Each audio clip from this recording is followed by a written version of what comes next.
Programme number 52۔ السلام علیکم۔ ہم خدا پاک کے ببرکت نام سے آپ کو سلام کرتے ہیں جو امن اور سلامتی بخشنے والا ہے۔ وہ چاہتا ہے کہ ہم میں سے ہر کوئی سچائی کی اس راہ کو جانے اور اس پر چلے جو خدا تعالیٰ نے قائم کی ہے، تاکہ انسان کو ابدی امن اور دائمی سلامتی حاصل ہو۔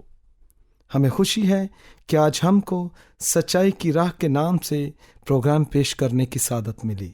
اگر خدا آپ پر ظاہر ہو کر کہے کہ مانگ جو کچھ تجھے چاہیے میں تجھے دوں گا، تو آپ کو کیا مانگنا پسند ہے؟ لمبی زندگی، دولت کی فراوانی، شہرت یا کچھ اور؟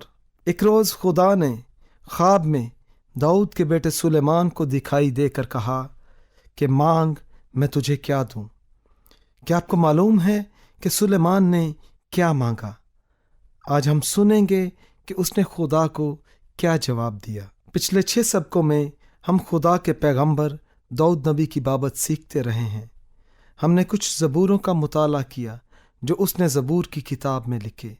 پچھلے سبق میں ہم نے داؤد نبی کی نبوت مسیح کی بابت سنی کہ نسل آدم مسیح کے ہاتھوں اور پاؤں کو چھیدے گی۔ داؤد نبی نے یہ نبوت بھی کی کہ خدا مسیح کو قبر سے اٹھا کھڑا کرے گا۔ آج ہم داؤد کی کہانی چھوڑ کر اس کے بیٹے سلیمان کی کہانی شروع کریں گے۔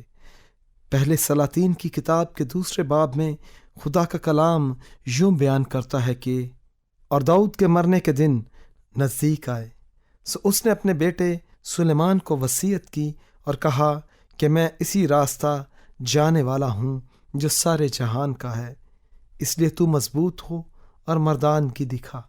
اور جو موسیٰ کی شریعت میں لکھا ہے اس کے مطابق خداوند اپنے خدا کی ہدایت کو مان کر اس کی راہوں پر چل، اور اس کے آئین پر اور اس کے فرمانوں پر اور حکموں اور شہادتوں پر عمل کر، تاکہ جو کچھ تو کرے اور جہاں کہیں تو جائے سب میں تجھے کامیابی ہو۔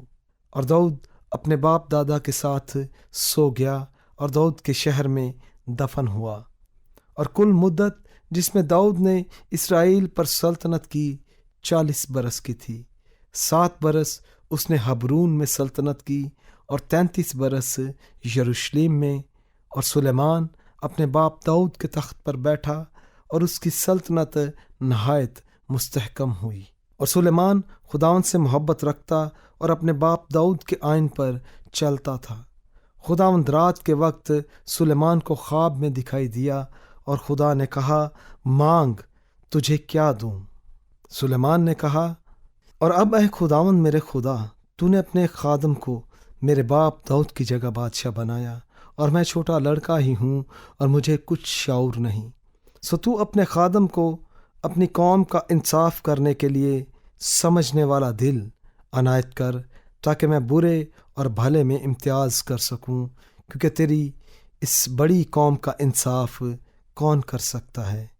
اور یہ بات خداوند کو پسند آئی کہ سلیمان نے یہ چیز مانگی، اور خدا نے اس سے کہا چونکہ تو نے یہ چیز مانگی اور اپنے لیے عمر کی درازی کی درخواست نہ کی، اور نہ اپنے لیے دولت کا سوال کیا، اور نہ اپنے دشمنوں کی جان مانگی، بلکہ انصاف پسندی کے لیے تو نے اپنے واسطے عقل مندی کی درخواست کی ہے، سو دیکھ میں نے تیری درخواست کے مطابق کیا۔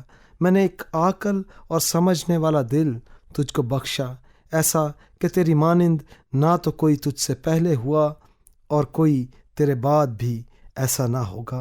اور میں نے تجھ کو کچھ اور بھی دیا جو تو نے نہیں مانگا، یعنی دولت اور عزت، ایسا کہ بادشاہوں میں تیری عمر بھر کوئی تیری مانند نہ ہوگا۔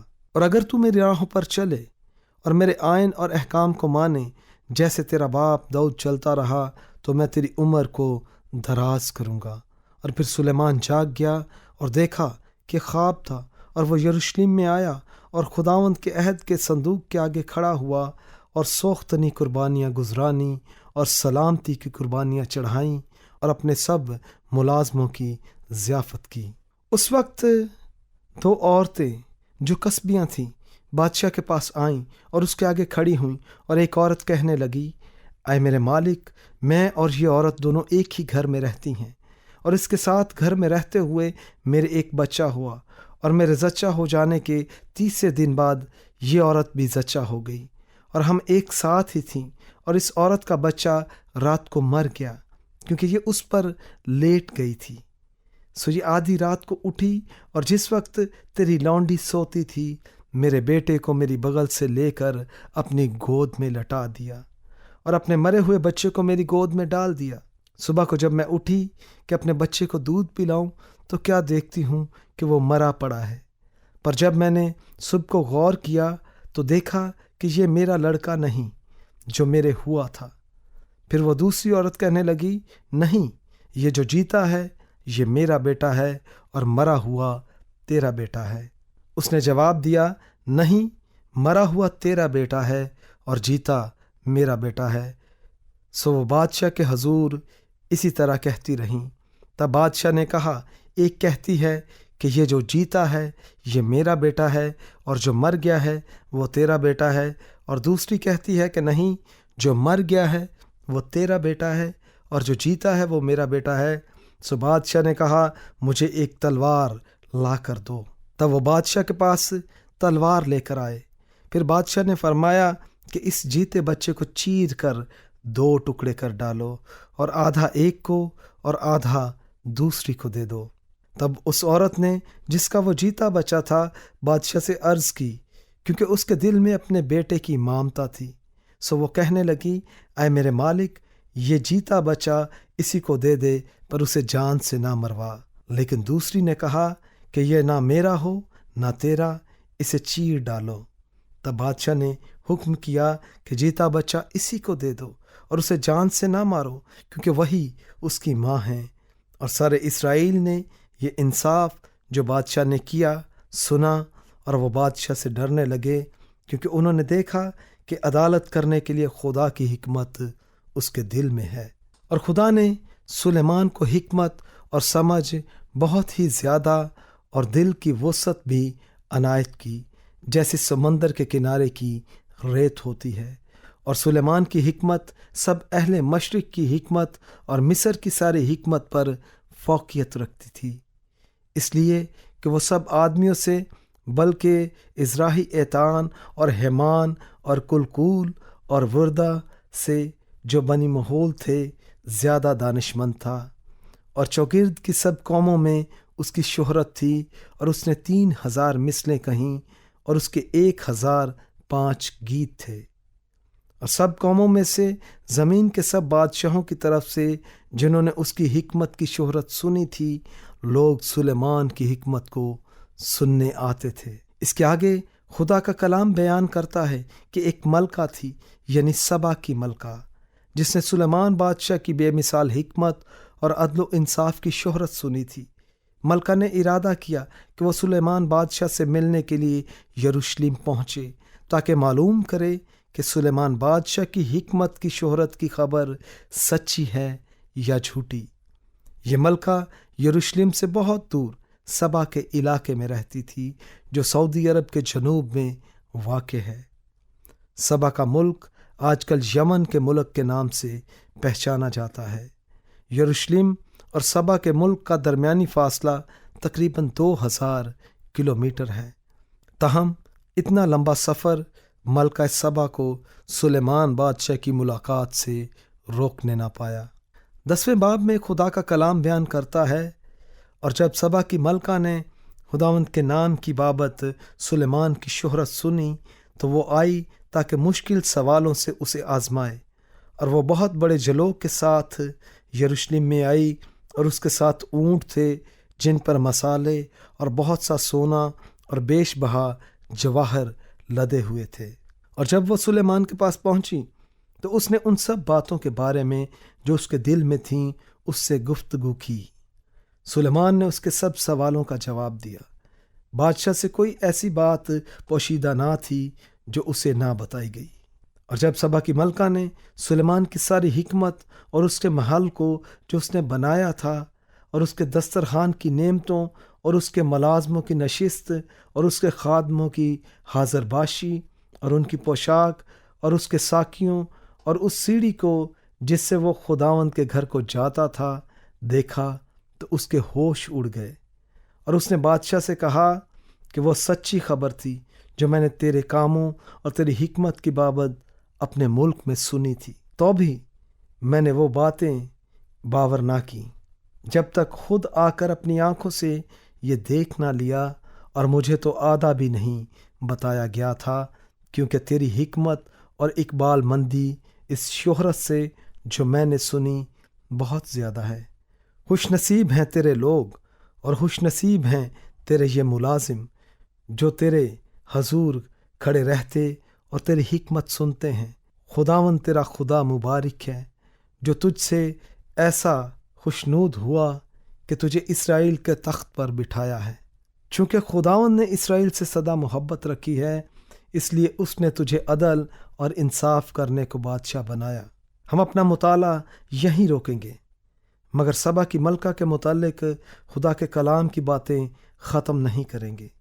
اس زمانے کو 1000 سال بھی نہیں ہوا تھا کہ مسیح نے سبا کی ملکہ اور سلیمان کی بابت فرماتے ہوئے کہا، دکن کی ملکہ عدالت کے دن اس زمانہ کے ساتھ اٹھ کر ان کو مجرم ٹھہرائے گی، کیونکہ وہ دنیا کے کنارے سے سلیمان کی حکمت سننے آئی، اور دیکھو یہاں وہ ہے جو سلیمان سے بھی بڑا ہے۔ کہ آپ نے یہاں مسیح کا فرمان سنا؟ اس نے فرمایا کہ سلیمان بادشاہ کی شان و شوکت کی شہرت کی تلاش جو سبا کی ملکہ نے کی، وہ مسیح کے جلال کی تلاش کی تردید کرنے والوں کو مجرم ٹھہرائے گی۔ سبا کی ملکہ نے سلیمان بادشاہ کی حکمت و دانش اور شان و شوکت کی جستجو میں جو کچھ وہ کر سکتی تھی اس نے کیا۔ اس نے جو کچھ سنا تھا اس کی تصدیق کے لیے تقریباً 4000 کلومیٹر سفر طے کیا تھا۔ ہمارے لیے یہاں ایک بڑا اہم سبق موجود ہے۔ مسیح جو آسمان سے آیا اور جس کی شان اور جلال سلیمان بادشاہ سے لاکھوں گنا زیادہ ہے، اور جس کی حکمت اور علم اور قدرت و اختیار دنیا کے سب بادشاہوں سے زیادہ ہے، دنیا کے اکثر لوگ اس کے جلال کو پہچاننے کی کوشش نہیں کرتے اور نہ ہی اس کی سچائی کی تصدیق کی تمنا رکھتے ہیں۔ اسی لیے مسیح نے فرمایا کہ دکن کی ملکہ عدالت کے دن اس زمانہ کے لوگوں کے ساتھ اٹھ کر ان کو مجرم ٹھہرائے گی، کیونکہ وہ دنیا کے کنارے سے سلیمان کی حکمت سننے کو آئی، اور دیکھو یہاں وہ ہے جو سلیمان سے بھی بڑا ہے۔ معزز سامعین، کیا آپ مسیح کے جلال سے جسے خدا نے بھیجا واقف ہوئے ہیں، یا آپ اسے دوسرے نبیوں کی طرح ایک عام نبی سمجھتے ہیں؟ کیا آپ کو لفظ مسیح کے معنوں کی خبر ہے؟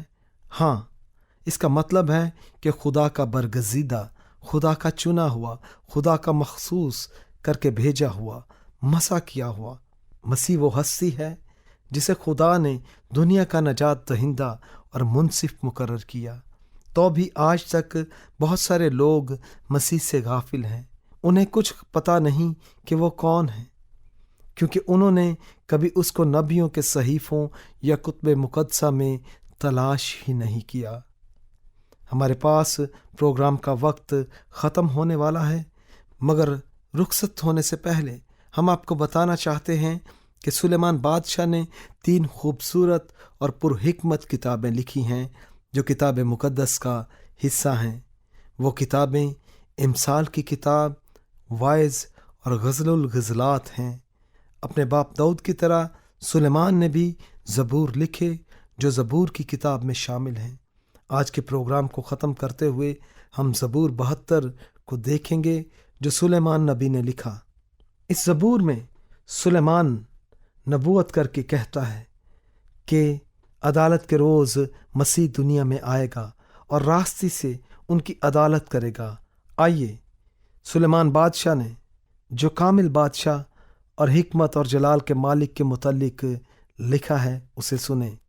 مسیح کی بابت سلیمان نے لکھا، وہ صداقت سے تیرے لوگوں کی اور انصاف سے تیرے غریبوں کی عدالت کرے گا۔ اس کی سلطنت سمندر سے سمندر تک اور دریائے فرات سے زمین کی انتہا تک ہوگی۔ بیابان کے رہنے والے اس کے آگے جھکیں گے اور اس کے دشمن خاک چاٹیں گے۔